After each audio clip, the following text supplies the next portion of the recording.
parece que es imprescindible que en la dieta tengamos estas sustancias que son esenciales. Esenciales quiere decir que nosotros no las podemos sintetizar y que necesariamente tienen que estar en nuestra dieta. Son los famosos omega 6 y omega 3. Así que vamos a ver de qué se trata. Para poder entenderlo, lo primero que vamos a ver que es un lípido, porque estas sustancias son lípidos, es decir, sustancias que no se disuelven en agua. Lo que nos interesa ahora son los ácidos grasos, puesto que estos omega 6 y omega 3 son ácidos grasos que están en los alimentos en estas formas de triglicéridos. Cuando nosotros los ingerimos, quedan libres, es decir, queda por un lado la glicerina y por otro lado las moléculas de ácidos grasos. O sea que son ácidos grasos. Aquí tenemos una molécula de glicerol o glicerina y aquí tenemos un ácido graso libre y aquí tenemos un triglicérido, es decir, la glicerina con 3 ácidos grasos enganchados. Os recuerdo que los omega 3 y omega 6 son ácidos grasos, pero cuando nosotros comemos el alimento estamos tomando triglicéridos. ¿Está claro? O sea, nos vamos situando que son ácidos grasos que están en los alimentos que nosotros ingerimos. Para poder dar un paso más y entender este tipo de ácidos grasos tan importantes, tenemos que aclarar que hay varios tipos de ácidos grasos. Tenemos los saturados y los insaturados. No sé si desde atrás se ve esta fórmula química. Veis que aquí hay una cadena de átomos de carbono, todos unidos por una sola raya, es decir, son saturados, enlaces simples. Mientras que en este de aquí abajo, lo pena es que no sé si desde atrás lo veis, por lo menos los de adelante, ¿qué diferencia veis entre esta cadena de arriba y esta de aquí abajo? Vamos a señalarlo. Ahí está la pequeña diferencia, ¿verdad? Ahí hay un doble enlace. Si solamente hay un doble enlace, se dice que el ácido graso es monoinsaturado, como le ocurre al ácido oleico que está en el aceite de oliva. Si tiene más de un doble enlace, sería poliinsaturado. Y nuestros queridos omega 6 y omega 3 pertenecen a esta categoría, poliinsaturados. Bien, ¿y por qué se les llama omega 3 y omega 6? En realidad, porque la gente de a pie no tiene por qué saber bioquímica y entonces se pone un nombre que deriva del nombre científico que tiene, pero muy simplificado. La simplificación se hace de una manera muy sencilla. Este ácido graso,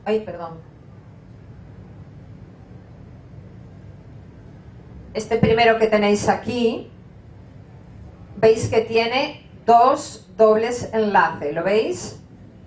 Y en total tiene 18 átomos de carbono. Si empezamos a contar, vamos a ver dónde se encuentra el primer doble enlace. Vamos a empezar a contar por aquí, 1, bueno, esto además lo voy a hacer así mejor. 1, 2, 3, 4, 5 y 6. Y aquí está el primer doble enlace. Es decir, que este ácido graso pertenece a la serie omega 6.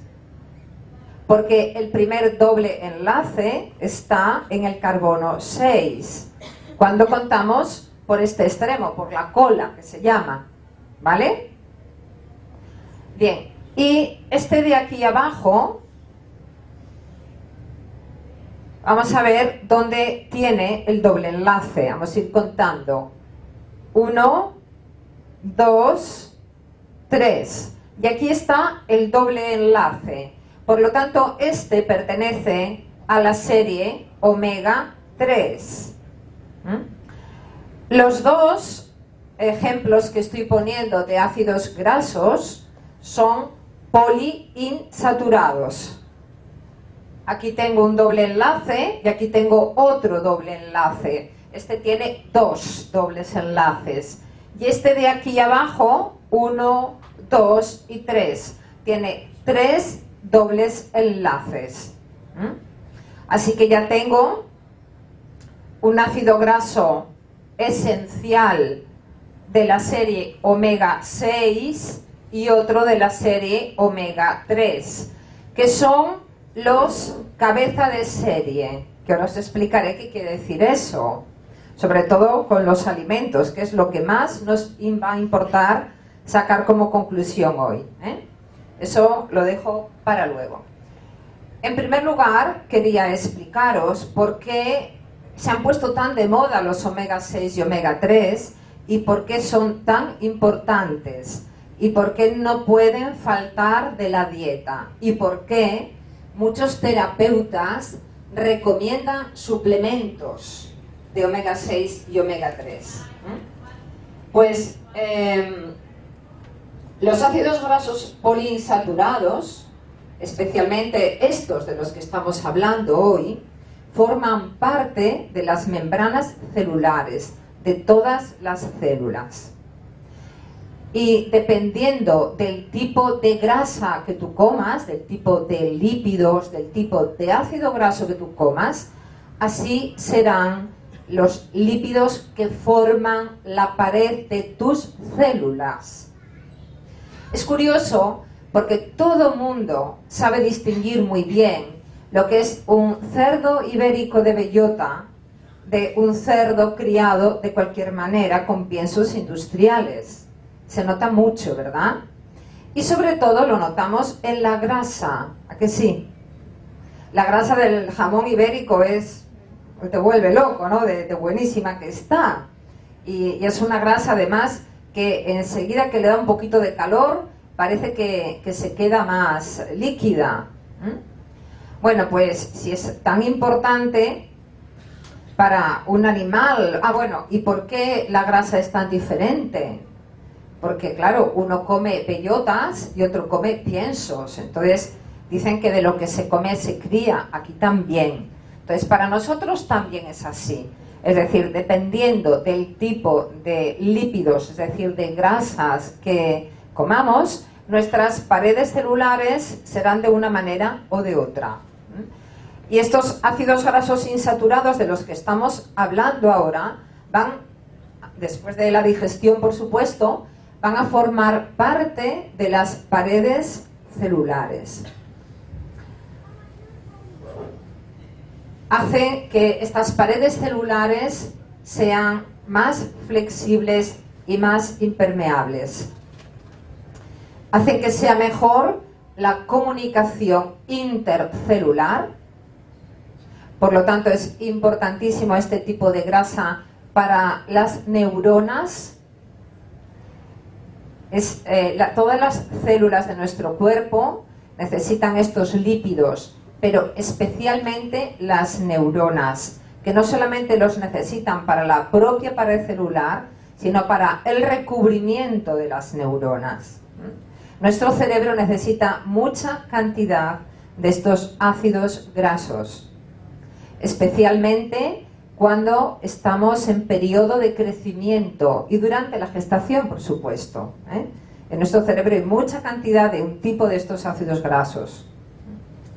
Y luego lo último, y quizás de lo más importante, es que son precursores de unas moléculas que se llaman eicosanoides. No sé si alguno de vosotros sabe latín. La palabra eicosa en latín quiere decir 20. Entonces son moléculas de 20 átomos de carbono que van a dar lugar, siempre que se necesite, a unas sustancias muy importantes que se llaman prostaglandinas. La palabra prostaglandina viene de próstata, porque se descubrieron por primera vez en la próstata. Pero estas moléculas llamadas prostaglandinas se pueden sintetizar en cualquier célula, siempre y cuando en su pared celular haya estas sustancias que llamamos omega 6 y omega 3. Estos en realidad eicosanoides que vienen del omega 6 y omega 3. ¿Ah? Esto parece que se... a ver, ¿no? Bueno, pues las prostaglandinas se forman en las células a partir de los eicosanoides.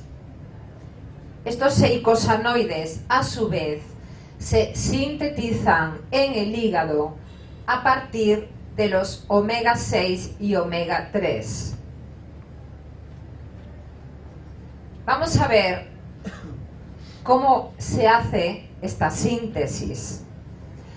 Para que realmente podáis entender en la charla de hoy que no todos los omega 6 y omega 3 de los alimentos son iguales.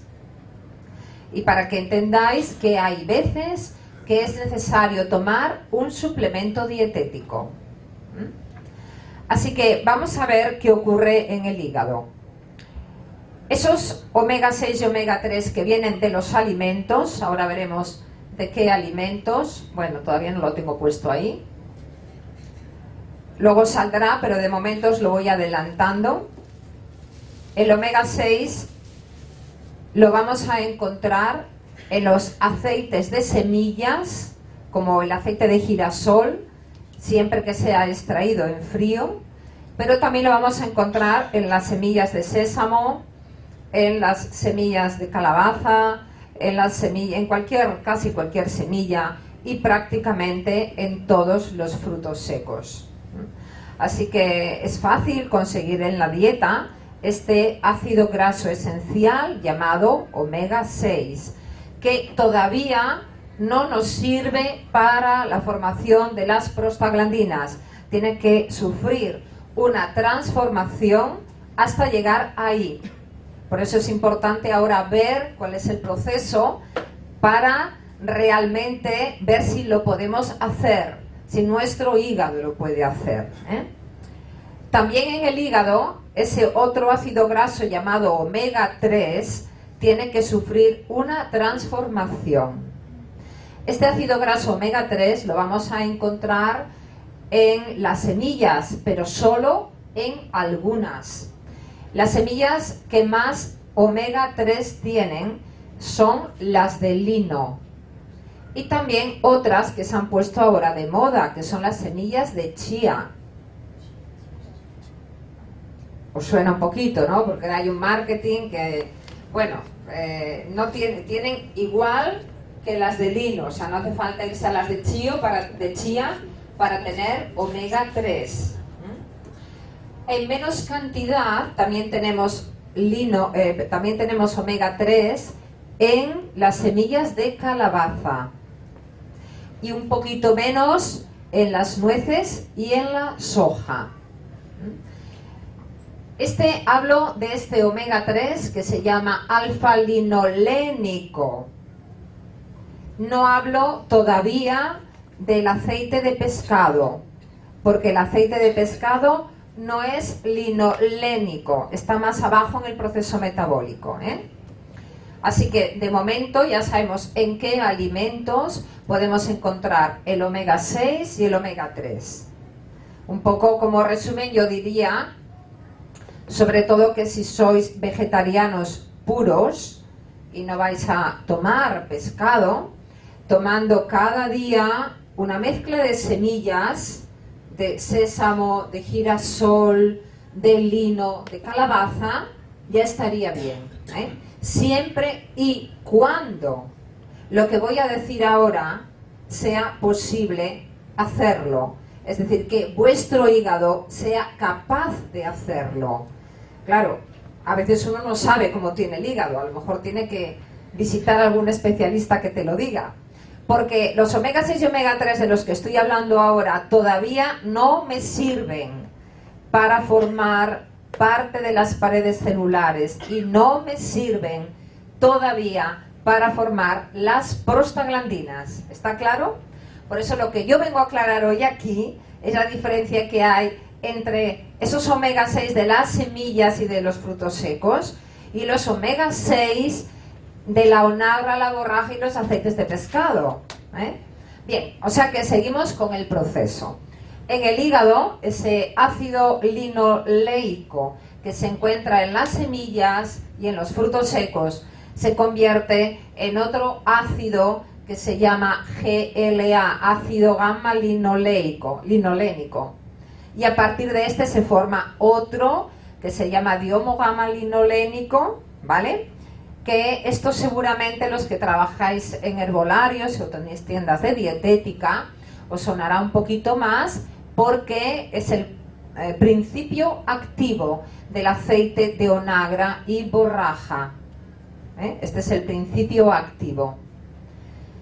Bien, a partir de este ácido graso que hay en el aceite de onagra y borraja, que se llama DGLA, se forma otro ácido que se llama araquidónico, que este no se considera esencial porque veis que se puede producir a través del primero, del linoleico. Siempre que algo en nuestro organismo se pueda producir a partir de una sustancia primera, no es esencial, ¿eh? No es esencial. O sea que todos podemos sintetizarlo a partir del omega 6, el araquidónico. Bien, a partir del omega 3, que es el alfa-linolénico, también hay unas transformaciones en el hígado a otros ácidos grasos más largos. Pasamos de uno de 18 carbonos a otro de 20 y de uno de los de 20 ya es el EPA, el eicosapentaenoico, que seguramente os sonará también de haberlo visto en las cajitas de suplementos de aceites de pescado. Es el principio activo que tienen los aceites de pescado, el EPA. EPA, es fácil acordarse, ¿verdad? Bueno, pues fijaros, aquí viene un poquito la explicación de por qué hay veces que es necesario tomar suplementos de onagra y borraja y suplementos de aceites de pescado. ¿Por qué?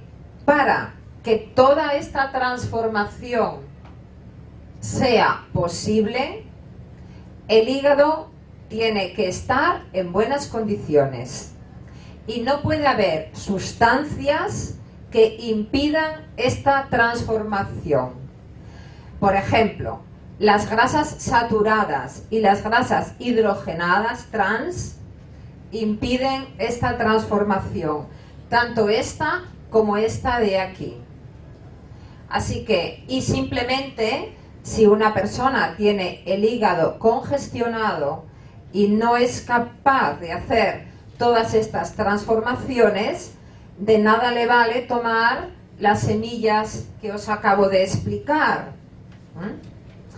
Os voy a poner un ejemplo para que entendáis esto, pero bueno, casi mejor cuando haya explicado las prostaglandinas, si no, no se va a entender, ¿eh? Bueno, vamos a seguir con el proceso, que es complejo y todavía no ha terminado, es un poquito largo, ¿eh? En el aceite de pescado, además del EPA, hay otro ácido graso que se llama el DHA, el docosahexaenoico, que este es muy, muy importante para la formación del cerebro.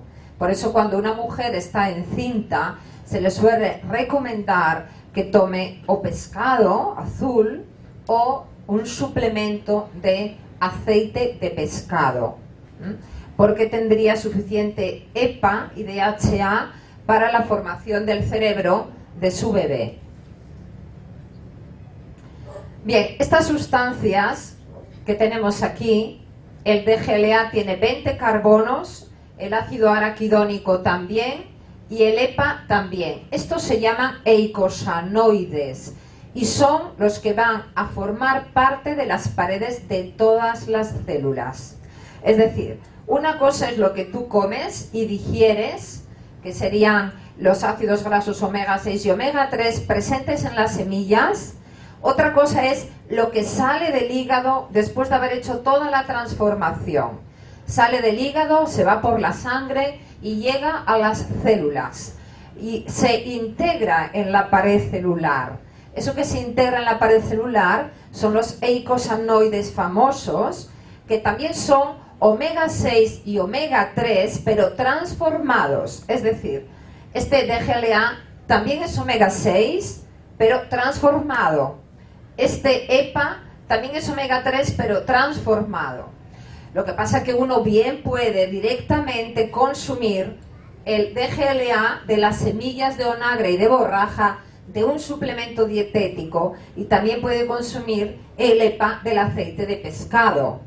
Está claro que no es lo mismo tomar semillas de lino a tomar aceite de pescado. Sería lo mismo si el hígado estuviera perfecto y fuera capaz de hacer las transformaciones. Si no, lo siento, pero un vegetariano puro que no tome pescado y que no tenga el hígado en buenas condiciones, o que tome sustancias que impida este proceso, no podrá tener disponible ese tipo de ácido graso tan importante en nuestras paredes celulares y tan importante para formar prostaglandinas. ¿Está clara la idea?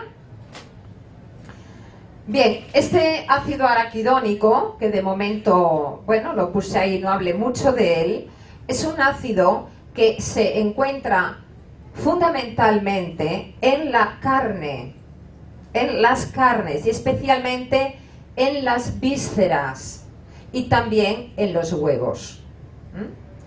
Si una persona es vegetariana pura, tampoco pasa nada, porque a partir del DGLA el organismo puede sintetizar el ácido araquidónico. Es decir, la naturaleza nos permite perfectamente ser vegetarianos, pero para que todo esto realmente ocurra y se haga bien el proceso, no vale solo con ser vegetariano, sino que tienes que tener un hígado en buenas condiciones que haga todo el proceso. Bueno, pues aquí tenemos lo que os decía, para situarnos. El omega 6 del linoleico está en el aceite de girasol, en los frutos secos y en las semillas, prácticamente en todas. Y por supuesto, en los aceites de semillas. El GLA y el DGLA en aceite de onagra y de borraja son suplementos muy caros porque, no sé si alguna vez os habéis dado una vuelta por el campo en la primavera, salen unas primeras flores que se llaman prímulas. Estas prímulas tienen unas semillitas muy pequeñitas y hay que juntar muchas semillas para sacar de ahí el aceite de prímula o de onagra. La borraja, esta es más seguro que todo el mundo la conoce, es una florecita azul. La borraja hay en el campo muchísima, borraja silvestre, y las semillitas también son muy muy pequeñas. Entonces habría que coger muchísima cantidad para sacar este aceite. Bien, el alfa-linolénico del omega 3, estamos aquí ahora, como os decía antes, está en el lino, en la chía, en las nueces y en las semillas de calabaza y la soja. El EPA está en el pescado y el ácido araquidónico en las carnes, los embutidos, las vísceras y los huevos. ¿Vale? Insisto, aunque uno no sea vegetariano, puede llegar a tener los eicosanoides que forman parte de las células. Bien, estos eicosanoides que forman parte de las paredes de las células son precursores de unas sustancias que se llaman prostaglandinas. El DGLA es precursor de un tipo de prostaglandinas que se llaman de la serie 1. El ácido araquidónico, precursor de otras que se llaman de la serie 2. Y el EPA, precursor de la serie 3. Estas prostaglandinas se producen in situ, en la misma célula.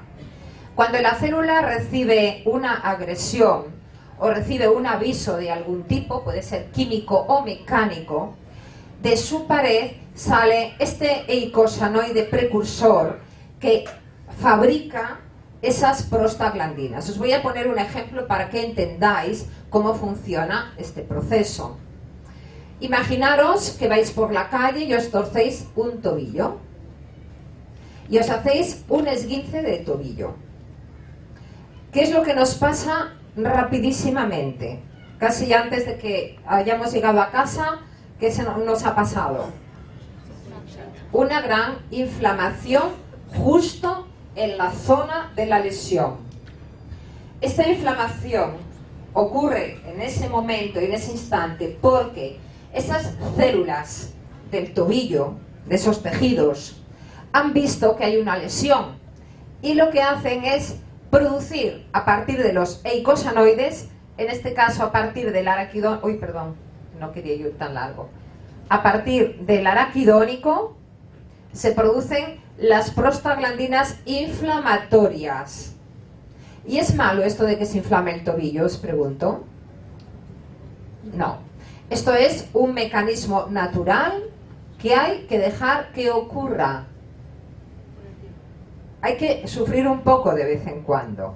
Una cosa es que tú te calmes un poco el proceso con un poco de paños de agua con vinagre o te pongas arcilla o lo que sea, y otra cosa es que te vayas desquiciado y como loco al hospital a que te pongan cortisona o un antiinflamatorio fuerte, porque inhibe el proceso curativo. Pero bueno, no quería yo extenderme mucho en esta idea, pero quiero decir que esta inflamación es buena. Lo mismo que si te pica una avispa, rápidamente se te hincha, la zona donde te ha picado se te pone roja, va mucha sangre ahí. También este proceso lo hacen las prostaglandinas inflamatorias. Y esto en sí no es malo, es una protección para que el proceso se resuelva. El problema es que es cuando esta inflamación es excesivamente grande. Imagínate que te pique una avispa en la muñeca y si te hincha hasta el hombro. Esto ya es demasiada inflamación, porque el organismo también tiene un mecanismo de control de la inflamación. Son las prostaglandinas antiinflamatorias. Estas prostaglandinas antiinflamatorias son sobre todo las PG3, las que vienen del omega 3 y también las PG1 que vienen del DGLA. Es decir, lo importante es que para que nuestros procesos inflamatorios sean equilibrados y no sean excesivos, tenemos que tener un buen equilibrio en nuestra dieta de omega 3 y omega 6, porque así habrá suficiente cantidad de DGLA y de EPA para producir las prostaglandinas antiinflamatorias. Para que os hagáis una idea, la cortisona, que es el antiinflamatorio más potente que tenemos en la medicina, pero también el que tiene más efectos secundarios, la cortisona inhibe este proceso, es decir, impide la producción de prostaglandinas de PG2. Y la aspirina, nuestra famosa aspirina, hace algo parecido también, interviene también en estos mecanismos.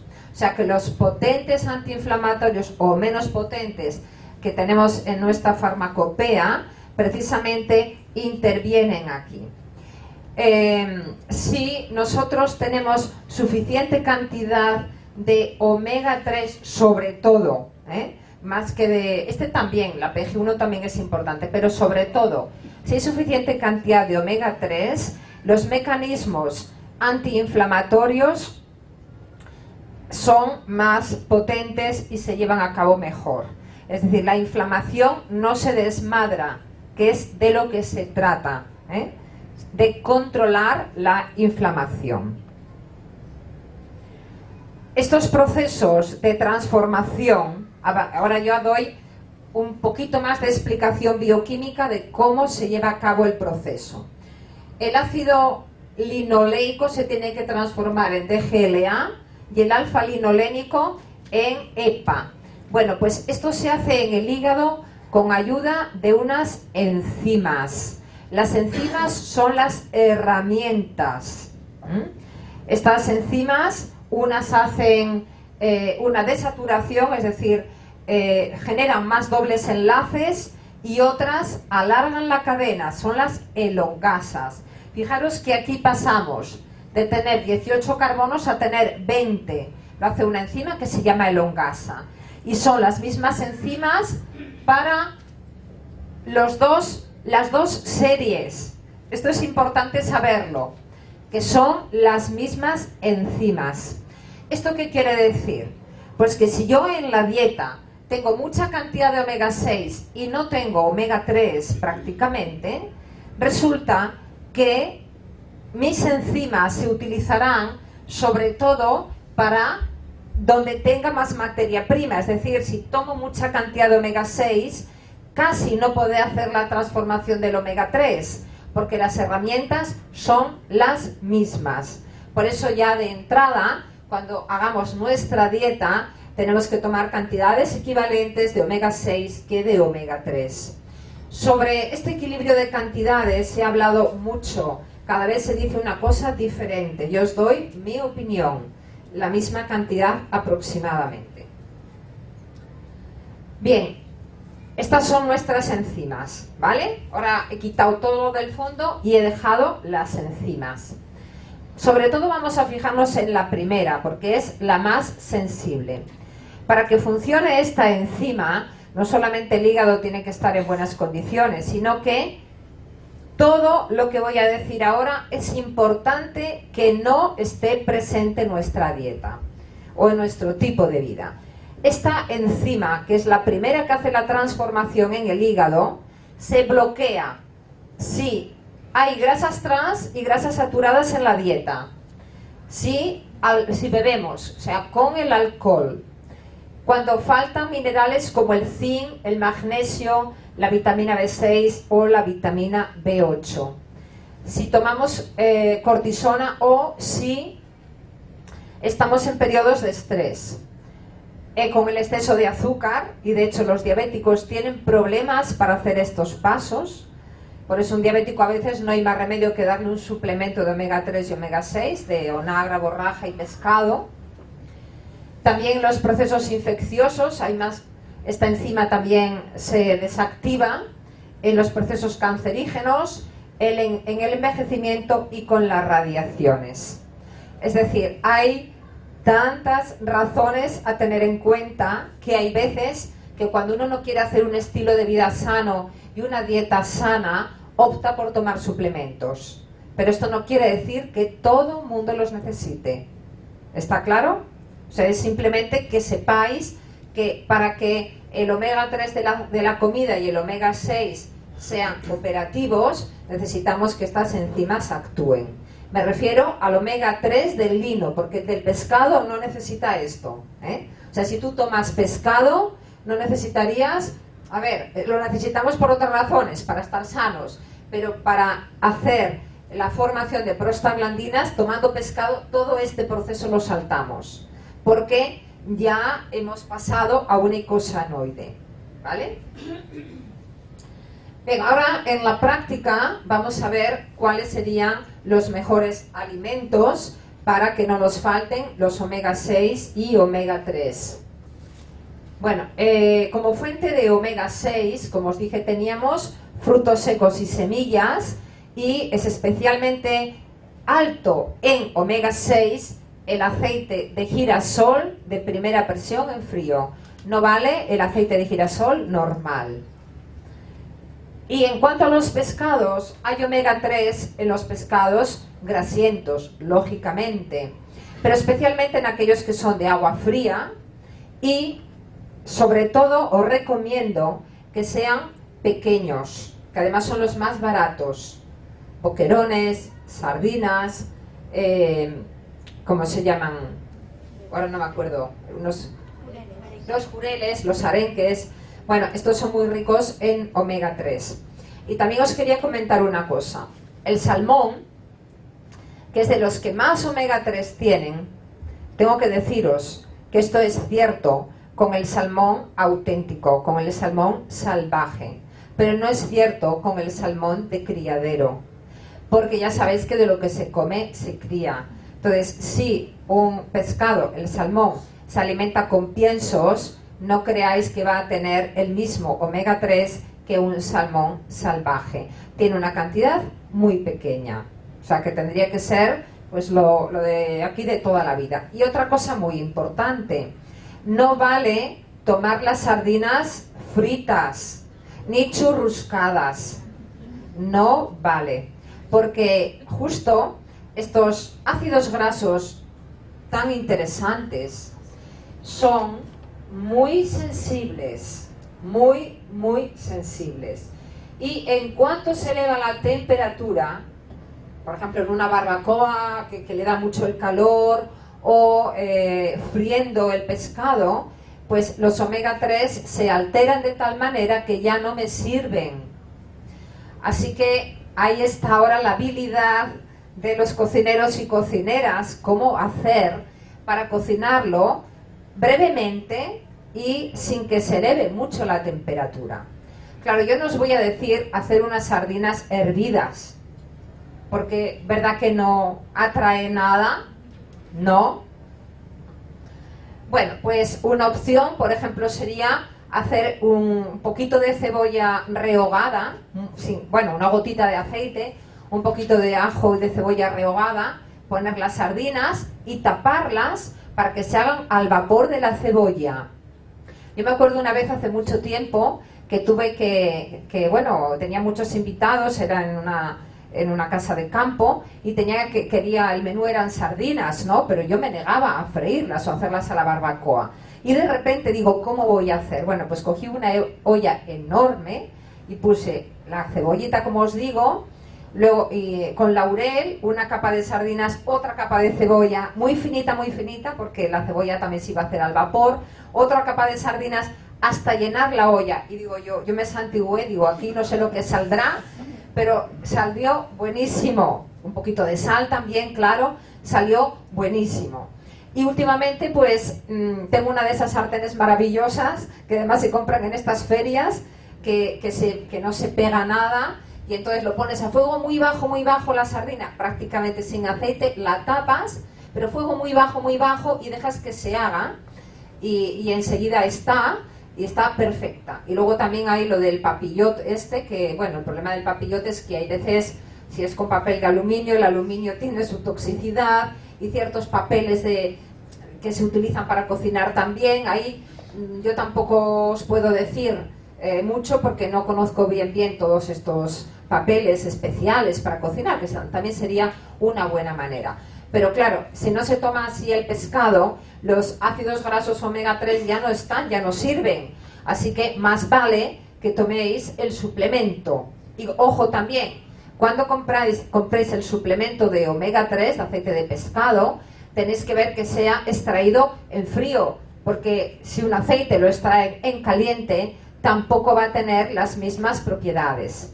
Lo normal es que estos suplementos de pescado y también de vinagre de borraja estén siempre mezclados con vitamina E, porque la vitamina E es un antioxidante y la ponen para proteger el ácido graso, para que no se oxide.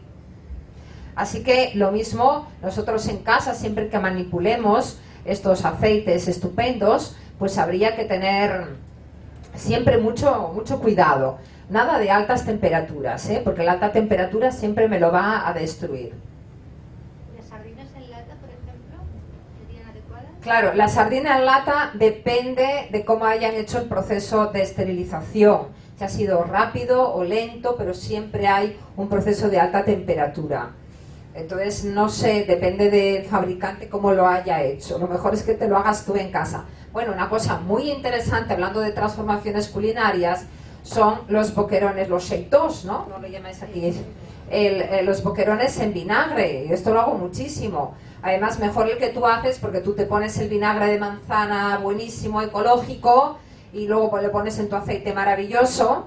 Y lo único, hay que tener una precaución, sobre todo para aquellos más sensibles, pues que ya sabéis que hoy día los pescados pueden estar contaminados con anisakis, con un parásito, así que es mejor congelarlos 2 días, luego los sacáis y ya los hacéis, porque no deja de ser un pescado crudo, ¿vale? Que sería la mejor manera de aprovecharte de estos maravillosos omega 3 antiinflamatorios. ¿Las anchoas también? Las anchoas también, porque no se han preparado con alta temperatura, entonces todavía conservan los omega 3. Lo único que si son sobre todo de estas que se conservan al aire y con sal, no sé hasta qué punto puede estar oxidado el omega 3. Mejor las que se han conservado en aceite. Bien, en cuanto a onagre y borraja, pues se pueden utilizar los dos, tanto onagra como borraja, como suplemento dietético, como fuente de GLA, pero hay que saber que hay una diferencia. La onagra tiene menos GLA y la borraja tiene algo más. Lo que pasa que en la borraja no conviene tomar largas temporadas, porque aunque tiene más GLA, también tiene otras sustancias que pueden afectar al hígado. Así que la recomendación es, si se ha de hacer un tratamiento largo, no tomar solamente la onagra. Normalmente la onagra y la borraja, tradicionalmente dentro de la suplementación naturista, se han utilizado más que para que sean precursores de un tipo de prostaglandinas, más que para esto, para obtener una regulación de los estrógenos, de la progesterona y de la prolactina, es decir, de las hormonas femeninas. Entonces se utiliza más con este fin, porque para esto es muy eficaz. Lo que pasa que pensar que en realidad lo que tú tomas tiene que llegar a las células, y una vez en las células se convierte en prostaglandinas, y la pared de la célula no se hace cada día, es decir, se va renovando cada poco tiempo, y por eso estos tratamientos tardan bastante tiempo en surtir su efecto, porque tenemos que formar paredes celulares. No es una aspirina, no, es algo estructural. Por eso hay que tener en cuenta que un ingrediente importante es la paciencia. Yo quería ahora un poquito relacionar tanto la filosofía oriental como la oriental, porque si no lo hago me da algo, que es lo mío. Resulta que efectivamente desde hace mucho tiempo se utiliza la onagra y la borraja para los trastornos relacionados con las hormonas femeninas, por ejemplo el síndrome premenstrual, y por otra parte nos dice la medicina tradicional china que el síndrome premenstrual se produce por un bloqueo hepático, porque esas hormonas, los estrógenos que producimos las mujeres, quedan en la circulación sanguínea porque el hígado no ha sido capaz de desactivarlos y eliminarlos. Cuanto más tiempo queden en la circulación sanguínea los estrógenos, más síndrome premenstrual habrá y también más riesgo de tener tumores y otras cosas relacionadas con estrógenos altos. Así que yo diría, las dos cosas son importantes hacerlas, pero si me decís ¿cuál es lo prioritario? Pues lo prioritario sería hacer una depuración hepática para que el hígado funcione bien y para que no sea necesario que tomemos per insecula seculorum aceite de onagra y de borraja. ¿Entendéis por qué? O sea, si yo tomo simplemente mis semillas de girasol, de sésamo, de calabaza, y el hígado lo tengo bien y me trabaja bien, no necesito vinagre y borraja. Y además, al hacer una depuración hepática, mi hígado va a desactivar bien los estrógenos y ya no voy a tener el síndrome premenstrual. Lo que pasa que, claro, el hígado a veces cuesta mucho de depurar. Tampoco todos estos tratamientos que proponemos los naturistas son tratamientos donde el ingrediente más importante es tranquilidad y paciencia y dejar que la naturaleza haga sus cosas. Nosotros simplemente la ayudamos. Y cuando somos muy impacientes tomamos medicamentos, pero son más para la impaciencia, ¿eh? La pena es que muchos medicamentos te cortan el proceso curativo, eso es la pena. Bueno, o sea que a veces hay que tomar más tranquilizantes que otras cosas para uno decir, bueno, a ver, esto no es tan grave, voy a hacer esta dieta, esta depuración, voy a hacer que mi hígado funcione mejor y poco a poco. Lo que pasa que la mayor parte de las veces los tenemos que dejar aconsejar por profesionales porque uno mismo no lo sabe ver, ¿eh? Esta es la cuestión, ¿no? Bueno, vamos a ver cuánto tendríamos que comer para cubrir nuestras necesidades de omega 3 y omega 6. Para el EPA y DHA, o sea, para tomar el omega 3 del pescado, 2 raciones de pescado azul a la semana, con la condición de que no sea frito ni sometido a alta temperatura. Y de ácido linoleico, es decir, del omega 6, una cucharada sopera de semillas de sésamo, un puñado de semillas de girasol, 2 nueces o 2 nueces grandes al día, ¿eh? O sea, si lo que necesitamos es el omega 6 sería diario, pero puede ser un poco de cada cosa, es decir, tampoco necesariamente todos los días, un poco de cada cosa. Y si soy vegetariano, ¿cómo me lo monto si soy vegetariano? Bueno, pues soy vegetariano y no voy a tomar pescado, la mejor opción son las semillas de lino.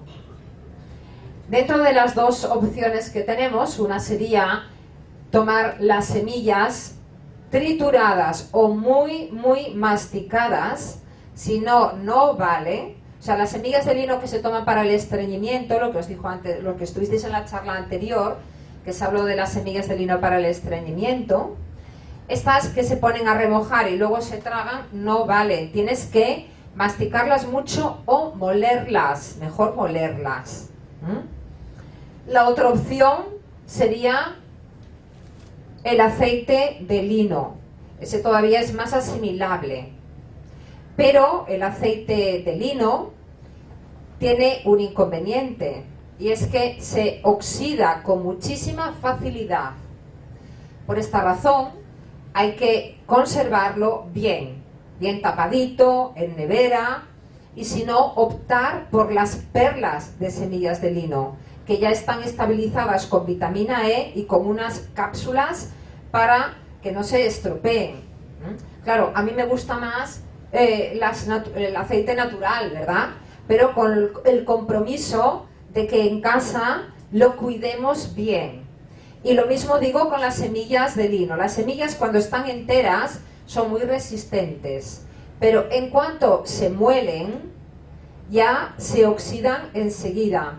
Por lo tanto, si optamos por la opción de las semillas de lino molidas, yo os diría molerlas, no os voy a decir cada día, pero por lo menos cada 3 días. Y una vez molidas, guardarlas en un tarrito de cristal pequeño, para que haya poca cámara de aire. Y se hace calor en la nevera. ¿De acuerdo?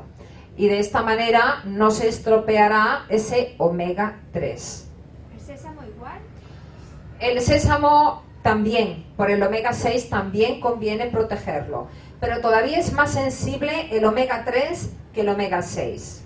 El omega 3 tiene más insaturaciones que el omega 6. O sea, las semillas de lino son más insaturadas que las de sésamo. Y por lo tanto, más sensibles a la oxidación. Bueno, no sé si me dará mucho tiempo porque también quería que me preguntarais algo. De los pescados, bueno, antes os lo comenté un poco, pero ahora ya lo vamos a concretar. Los pescados más contaminados son aquellos que tenéis aquí en rojo. Almeja, mejillón, salmonete, salmón, emperador y atún. Y los más ricos en omega 3 son anchoa, caballa, salmón, sardina, emperador y atún.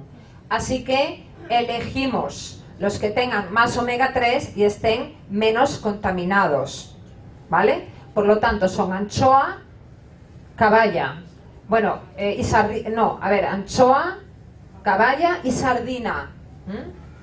Así que, bueno, es simplemente ver todo, pros y contras. Hoy día los pescados están bastante contaminados. ¿Y tiene que ser al vapor siempre? ¿Qué? ¿El pescado cocinado al vapor? Bueno, también como te dije antes, le puedes hacer a la plancha, pero una plancha rápida, nada churruscado, una gotita de aceite y tapadito a fuego lento, para que se haga casi en su propio jugo, que queda muy bueno así, ¿eh? Tapadito, sí, para que se haga en su calorcito, en su jugo. Dime. También podría ser escabechado, sí, que es parecido a lo que hacemos con las anchoas, que las ponemos en vinagre.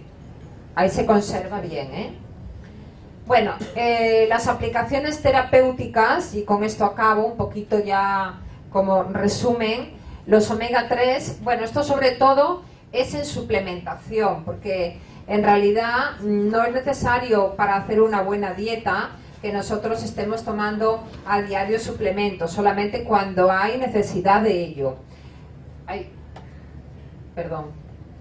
De omega 6 tenemos, sobre todo lo utilizamos, como os decía antes, en trastornos femeninos, en tumores benignos de pecho, también en problemas de la piel. En la charla anterior ya con los que estuvisteis ya se os comentó que era muy importante para la piel, sobre todo para eczemas y dermatitis. Si se trata de psoriasis, sería más el omega 3.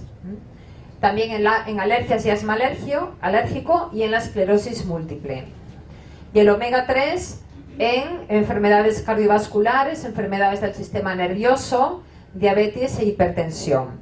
Pero a la hora de la verdad, las últimas investigaciones y también la experiencia clínica nos dice que, sobre todo, como hay que hacer tratamientos largos, de mínimo entre 1 y 3 meses, para no hacer un desequilibrio entre omega 6 y omega 3, hoy día se está recomendando un suplemento que tenga de los dos, aunque lo que tengas sea un trastorno de este tipo de omega 6, como para que sea eficaz tiene que durar varios meses y tenemos riesgo de que se nos desequilibren los omega 6 con los omega 3, se tiende a dar suplementos que tengan los dos. ¿Está claro? No obstante, ya desde hace mucho tiempo para ciertas enfermedades se da un suplemento que tenga omega 6 y omega 3 cuando hay reumatismos, trastornos autoinmunes, trastornos inflamatorios y también en la hiperactividad y en el déficit de atención infantil. Es decir, son hoy día muchas las razones por las que parece que necesitamos estos suplementos. No obstante, insisto, si uno se pone a hacer una buena dieta, si hacemos una limpieza hepática por lo menos una vez al año en la primavera, pues cada vez necesitaremos menos suplementos. Con la dieta sería suficiente. Bueno, pues me parece que nada más tenemos 4 minutos, ¿verdad, Lucía?, para hacer preguntas, porque luego viene otra charla. Por allí primero.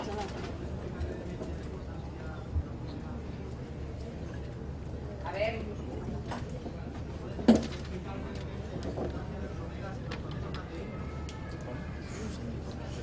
Bueno, sobre todo por el tema inflamatorio se suele recomendar el omega 3 para las inflamaciones. Sí, las hojas verdes de algunos vegetales como la col, lechuga, acelgas, ¿qué tal son en omega 3? ¿Son ricos o son ricos? No, tiene muy poca cantidad. Hay más en las algas, en todos los productos del mar hay más EPA, como en el pescado, pero también poquito. De hecho, hay algún suplemento de omega 3 que se saca de algas para los veganos, pero es donde más, dentro de lo que son vegetales, donde más habría EPA, ¿eh? ¿Hay algún tipo de fruta, aparte de las semillas, Sí. frutos secos, en el mundo vegetal, que tenga omega 3 así en proporción? Mira, de entrada date cuenta que la mayor parte de las vegetales apenas tienen grasa y esto es un lípido. Entonces todos aquellos alimentos que tengan muy poca grasa van a tener muy poco omega 6 o 3 o del que sea, ¿eh? ¿Es conveniente tomarlo siempre con alimentos por el tema de la... Correcto, esto ha sido una buena pregunta. Ella me dice que sí es bueno tomarlo con los alimentos. Todos los suplementos dietéticos que sean de tipo lípido, es decir, que no se disuelvan en agua, siempre conviene tomarlo con la comida porque si no, no se absorben. Para poder digerirlo necesitamos bilis y la bilis la producimos cuando estamos en proceso digestivo. Tanto el 3 como el 6. Sí, para todos, sí. Sí. ¿Qué tiene más cantidad de omega 6? ¿La semilla de sésamo blanco o la negra?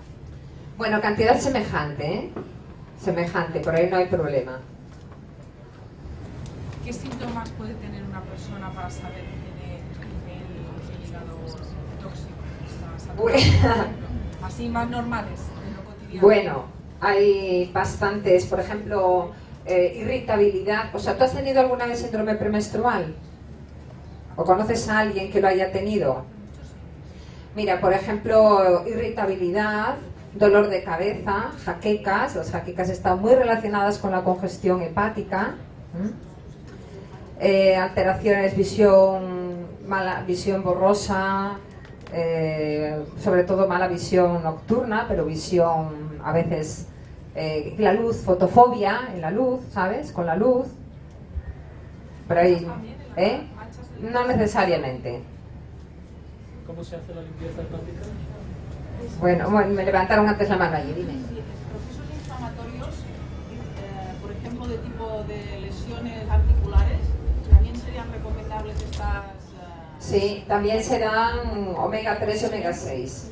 Los dos porque es un tratamiento largo. Aunque realmente el más antiinflamatorio es el omega 3, sería un tratamiento largo. Y otra cosa importante que saber cuando se toma omega 3 es que la sangre se vuelve más fluida, para lo bueno y para lo malo. Para lo bueno porque muchas veces se interesa, sobre todo cuando hay riesgo de accidente cardiovascular, y para lo malo porque si uno tiene una herida abierta, pues puede sangrar más de la cuenta. O si una mujer va a dar a luz, también puede sangrar más de la cuenta. Entonces hay que saber que el omega 3 fluidifica la sangre. A ver, ¿me habías preguntado? ¿Cómo se hace la limpieza hepática? Bueno, la limpieza hepática lo primero es comer sano y comer sobre todo cosas que no perjudiquen como gasas trans y todo esto, y luego te haces un preparado de aceite con limón y extracto de boldo y otras plantas como la alcachofera, el cardomariano, el diente de león. Pero lo siento porque ya me están diciendo allí que termine, ¿eh?